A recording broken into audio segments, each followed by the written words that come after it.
Of all the objects that we see in the night sky, none are more familiar than the moon, our large natural satellite that sets our planet apart from virtually every other planet in the solar system, or at least the small rocky ones. Of all the planets in the solar system, the only ones that have large natural satellites are the gas giants. In other words, planets with a massive enough gravitational pull to capture sizable natural satellites, whereas the smaller planets have tiny moons or no moons at all. That is, apart from Pluto, if you consider Pluto to be a planet that is, which has a very large natural satellite, but that's a bit different. It's more like two Kuiper objects orbiting one another, or at least some astronomers would argue that, although I have to say, Pluto is a bit of a strange object as well, with many features that we have yet to explain or understand. But this video isn't about Pluto, it's about the moon, or more specifically, the notion that the moon might be a hollow space station of alien manufacture covered over with a thin layer of regolith and rocks a few kilometers thick. Now, almost nobody in the scientific community, including most UFO enthusiasts, embrace this theory. It's just a little too ridiculous and backed up by virtually no facts, or at least that's what I used to think. I really didn't look into this particular theory, this conspiracy theory, if you will, and give it the fair, open-minded treatment that perhaps I should have, just because of how bizarre and outlandish the whole notion was, and also the fact that some very, very bad movies have been based on this premise as well, movies that I've done my best to avoid like the plague. So for quite some time, I've been content to ignore this topic, but something continued to nag at me. And really, yeah, there's a lot about the moon that would nag at the casual observer, let alone a serious astronomer. It's a very strange object, and to this day, we still don't have a solid theory as to how it was created. Even the idea that a massive impact billions of years ago eventually created the moon as an independent object seems to be a bit full of holes, and all the other theories about the moon's origin have also fallen flat. A lot of additional information needs to be gathered before we can really come up with a solid and indisputable origin theory for this satellite, assuming, of course, that it is natural and that it did have a natural point of origin. So, after examining all of these strange details, I decided to give this a fair look. And in the course of my research, I stumbled across a secret Pentagon study that only recently became available through a Freedom of Information Act request. And this study set all of my assumptions and prejudices about the notion of a hollow moon on their collective heads. Good afternoon, UFO enthusiasts, and welcome to another Angry Alien Bulletin, the second chapter in our Alien Week, hoping that this one is a bit more popular than the one I released yesterday. I guess the best UFO photo ever. Well, that's how it was described by a number of people anyway. It didn't turn out to be all that fascinating. So let's go ahead and talk about the moon. This is a subject that I have done my best to avoid for a considerable amount of time. There has been so much absurd work done in regards to the hollow moon theory and conspiracies and God knows what else, trying to convince people of the idea that the moon is not actually a natural satellite, but some sort of hollow alien ship. Well, at least I thought the whole idea was absurd nonsense.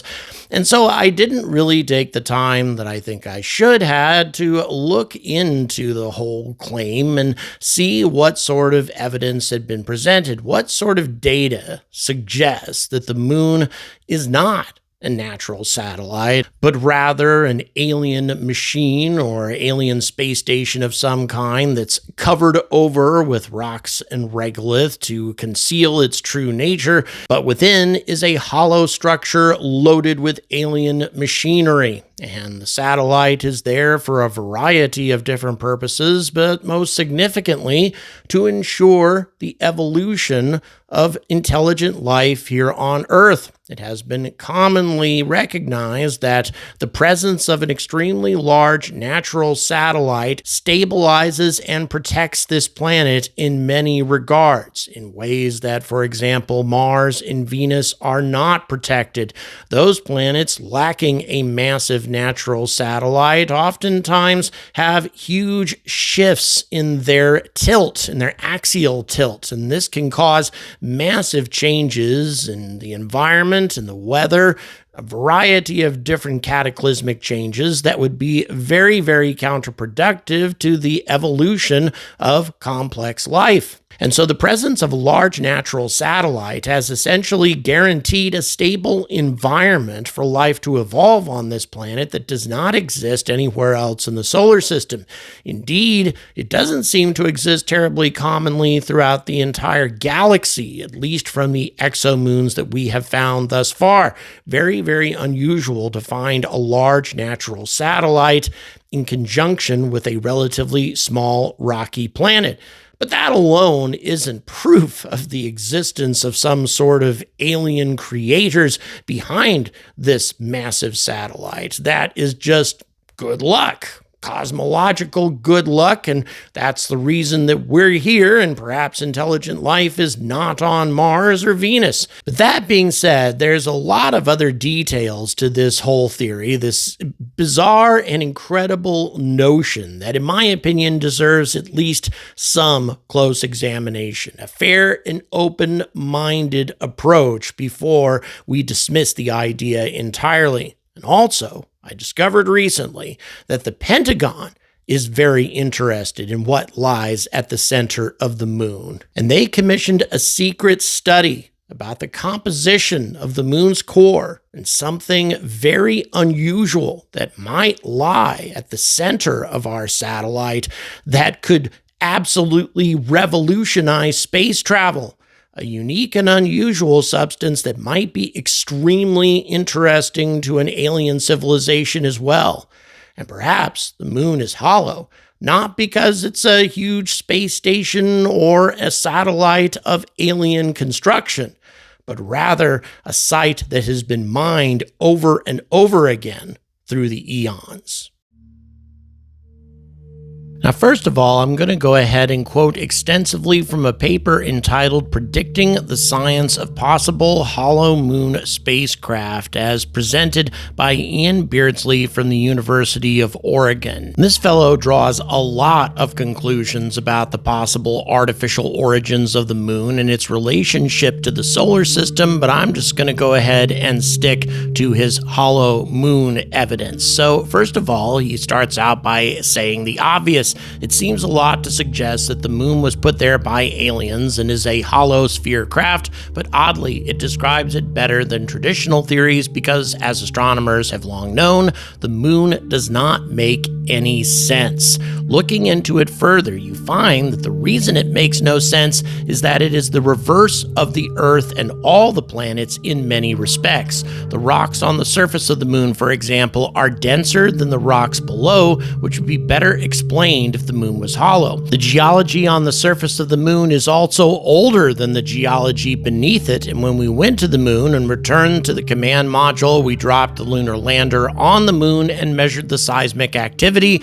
and the result is that it rang like a bell for about an hour, which again is better explained by a hollow moon that reverberates like a bell. Now, one thing I want you to keep in mind is this whole reverberating like a bell thing is one of the most common pieces of evidence put forward by hollow moon theorists. However, there are other reasons that the moon would have reverberated like this, had sustained seismic activity after the lunar lander was was smashed into the lunar surface than was originally anticipated, and this is because of the dry nature of the lunar regolith. There's almost no water in the surface of the moon, as opposed to the extremely wet nature of the Earth's surface. Water absorbs these types of reverberations naturally, and an extremely dry surface would have experienced this sort of phenomena, although it did catch NASA scientists off guard when the experiment was carried out,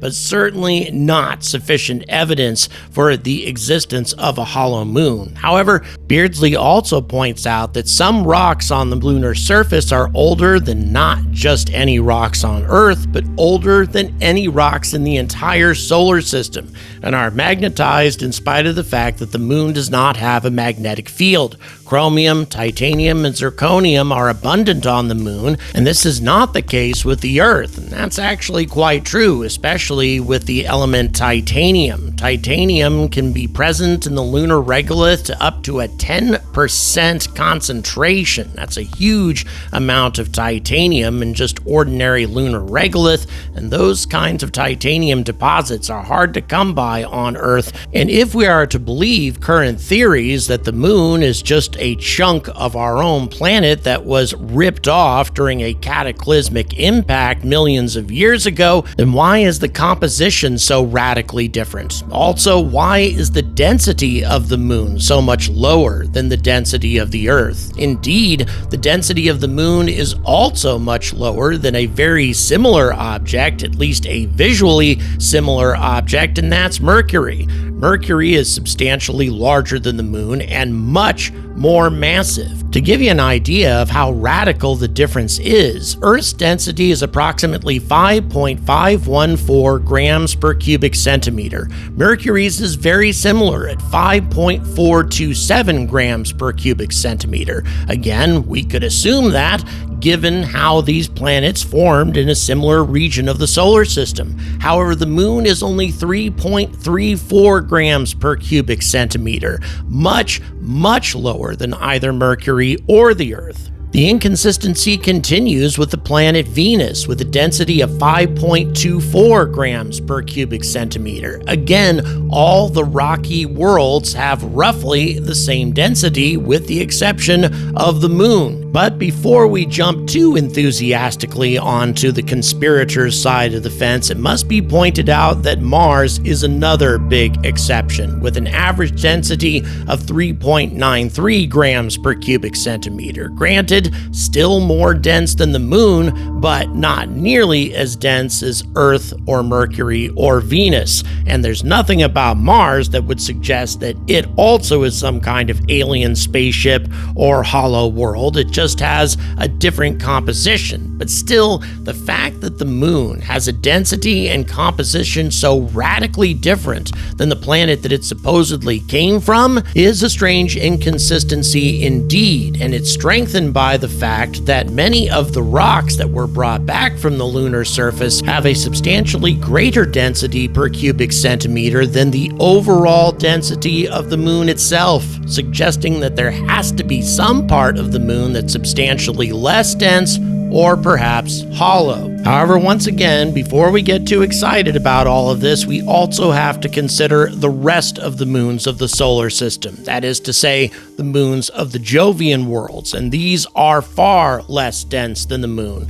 Titan, for example, has a density of only 1.88 grams per cubic centimeter, Ganymede 1.94 grams per cubic centimeter. The two Jovian moons that bear the greatest resemblance to the moon are Europa at 3.01 grams per cubic centimeter, which is close to that of the moon, and then Io, which is a bit more, 3.5275 grams per cubic centimeter. So those two moons, fairly similar in terms of density, but they formed in a completely different region of the solar system. The moon is still a bit of a bizarre outlier when compared to the other worlds that share the same region of space. Again, is this sufficient evidence to suggest that this is some sort of alien space station and not a moon at all? Well, no, but it is a strange inconsistency. Beardsley also points out that there are craters formed by meteor impacts on the moon that are all the same depth regardless of their sizes, as if there is a resilient shell beneath the lunar surface. This is actually completely untrue. Even though many craters on the moon have similar depths, or at least what appear to be similar because there's no erosion or other processes that create deeper crater depths or canyon depths on Earth, there are definitely some craters on the moon that are much deeper than others. For example, Shackleton crater at the lunar South Pole, where, by the way, we are thinking about establishing a lunar base sometime in the future, is more than 4 kilometers deep, or double the depth of the Grand Canyon, and substantially deeper than any of the craters that the Apollo astronauts explored closer to the moon's equator. So if there is a resilient shell beneath the lunar surface, it didn't seem to protect the South Pole very well. However, it must be remembered that the largest meteor to ever strike the moon also hit at the lunar South Pole, and that was a cataclysmic impact indeed. So perhaps that was sufficient to crack the protective shell, and that's why subsequent craters at the lunar South Pole are deeper than others. And finally, 2 other factors need to be considered as well. As I mentioned before, the presence of the moon stabilizes the Earth's axial tilt, which also stabilizes the climate, the environment, and makes the development of complex life and also sophisticated civilizations a lot more likely on Earth than would be the case for most other rocky planets. Perhaps even more significantly, however, is the fact that the moon is so perfectly positioned right now when we have achieved a sufficiently advanced civilization to recognize a solar eclipse when we see one. Back in the time of, say, the Cretaceous era, for example, when the dinosaurs were wiped out by a massive asteroid impact, the moon was so close to the Earth that an eclipse wouldn't have been nearly as spectacular as it is today. It simply would have swallowed up the sun almost completely. We wouldn't have been able to see the corona nearly as spectacularly as we do today, and then the eclipse would have been essentially over. And if, on the other hand, a sophisticated civilization had developed 10 or 20 million years in the future instead of right now, the moon would be so far away as to make a total eclipse completely impossible. Eclipses, once again, would be far less spectacular than they are today. It's almost as if somebody is trying to tell us that the moon is not there by accident, that it was placed there on purpose, and the fact that we can observe a solar eclipse totality in such a spectacular fashion is, in a way, a techno-signature. Although, I must admit, all of that is still pretty far-fetched, and in my opinion, does not amount to evidence. All very interesting coincidences, but still not evidence. But there's one more piece of very interesting information, evidence in my opinion, that demonstrates that there may be something about the moon that's very interesting indeed, and a logical reason that it might be a bit hollow. Even though aliens might not have actually built it, they might very well have mined it. The title of this study, which by the way was first written in 2011, so it's been around for a while, but it only recently became available as the result of a Freedom of Information Act request. It's entitled Negative Mass Propulsion. And the whole concept of matter that has negative mass is a very bizarre thing, and yet something that quite possibly exists in nature and may exist at the center of the moon. Let me explain by quoting extensively from this study. Quote, "It is easy to prove that there are negative masses all around us, albeit hidden behind positive masses, but they're used for propulsion by reducing the inertia of matter. For example, in the limit of macroscopic bodies with zero rest mass depends on a technical solution to free them from their imprisonment from positive masses. It appears that there are basically two ways that this might be achieved. Number one, by the application of strong electromagnetic or gravitational fields, or by high particle energies, or number two, by searching for places in the universe where nature has already done this separation, and from which the negative masses can be mined." What is negative mass, by the way? Well, it's matter that instead of having positive mass and therefore gravity, it has negative mass that repels rather than attracts positive mass. Now, the advantages of something constructed out of negative mass is obvious. The main thing that makes it difficult to travel either very close to or perhaps faster than the speed of light is the mass of the object being propelled. If it has any mass at all, it cannot travel faster than the speed of light. But if it has no mass or negative mass, then that barrier no longer exists. Or if it has negative mass, also the process of accelerating it to a speed very close to the speed of light would be far easier and require virtually no energy, as opposed to the enormous amount of energy that's required to get something up to those sorts of velocities today. All of this may sound magical. It may sound absolutely ridiculous, but it is also completely possible and does not violate any of Einstein's theories. Dr. Robert Forward came up with a concept that harnesses this idea called the nullor drive. Say we have a cylindrical spaceship, and at the front of the spaceship there would be a ring of positive matter where all of the positive matter inhabitants would stay, namely the astronauts, and at the back of the ship would be a ring of negative matter. The negative matter would repel the positive matter. At the same time, the positive matter is attracting the negative matter, causing an acceleration between the two rings without any energy being used. It surfs through space without expelling anything in the opposite direction, therefore no propellant, no energy required, and not only could it get as close to the speed of light, but it could also surpass it. The acceleration potential is endless, sort of the legendary perpetual motion machine.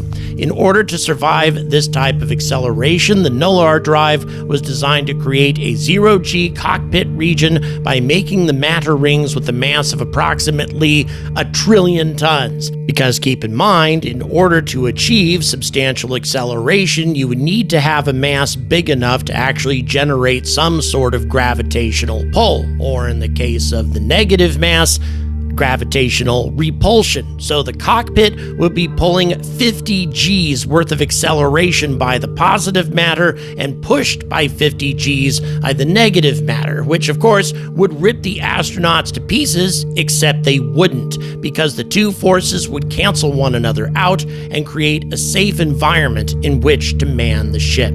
Now, the potential advantages of negative mass propulsion were so compelling that the Pentagon actually commissioned a study, the one that we're reading right now, to determine whether or not something like this might actually be possible. And in regards to harvesting negative mass matter, it has been observed that non-baryonic cold dark matter tends to accumulate near the center of galaxies, or places in the universe which have a large gravitational potential well. Because of the equivalence principle of general relativity, the attraction towards the center of a gravitational potential well produced by positive mass is for negative masses the same. So that means that large amounts of negative masses might have been trapped in these gravitational wells for over billions of years. Now, it just happens that the center of the moon is a potential gravity well. not too deep that it cannot be reached by making a tunnel through the moon,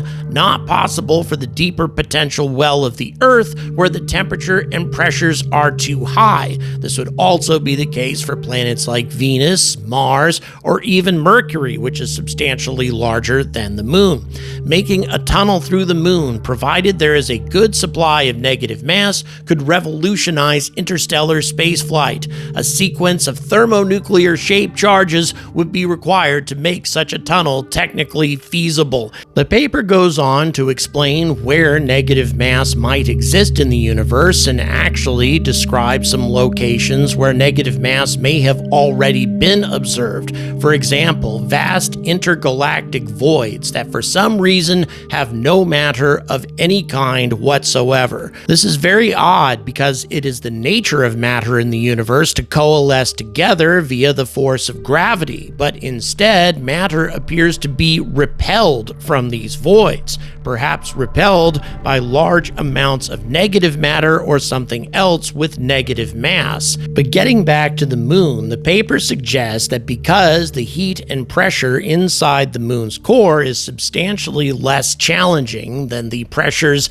and temperatures inside virtually every other large body in the solar system, that would be an ideal place to try to mine this negative mass, if indeed it does exist there. If appreciable amounts of negative matter have accumulated over billions of years in the center of the moon, it is also likely that this matter is in the form of ultralight matter, perhaps by an order of magnitude lighter than ordinary matter. There are indications that a Swedish research group has found evidence for the existence of an ultra-dense phase of deuterium with about 100,000 times more density than water. Suppose that in the center of the moon, the accumulation of negative matter has led to a form of matter which is 100,000 times lighter than steel, but still with the strength of steel. This would not lead to a negative-positive mass self-chasing as envisioned by Dr. Forward, but to something very important for spaceflight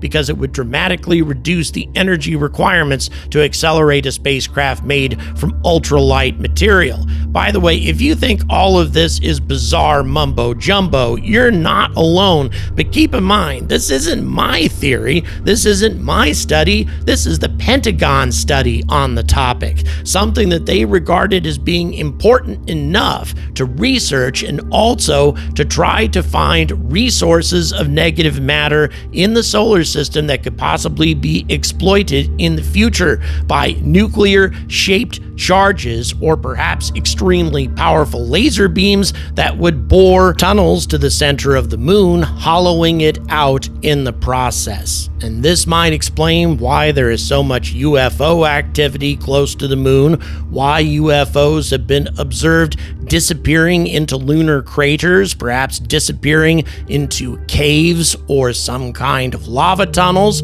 or perhaps artificially created tunnels somewhere in these craters as part of a massive mining project that continues to this day. And if the moon is such an unusual satellite, such a unique body, not only in the solar system, but perhaps in other solar systems as well, it would explain why the aliens are interested in our system. Not because they care about our civilization, but because they want to make sure that we don't interfere with their valuable mining activities in extracting negative matter, perhaps the most valuable substance in the known universe. Thank you very much for watching. Please don't forget to like and subscribe, and also please consider supporting this channel on Patreon and PayPal. As I've said a couple of times before, I'm heading to the United States to attend Space Symposium, but I would really like to also go to the National Archives in Washington, D.C. in order to get access to some CIA footage of UFOs as well. Apparently some very good footage that was confirmed as being unknown by the U.S. Air Force decades ago, something that for some reason hasn't been digitized, and something I would really like to check out. If you'd like to support that, PayPal and Patreon, they're the best ways to do it. Also, possibly Cash App. All the details are in the description. And also, don't forget to support Jenined, because this amazing footage that you've been watching is part of a lunar UFO compilation that he put together, and he's generously allowing me to use it in this video. Please support him as well. All the details in the description. And until next time, stay angry about space.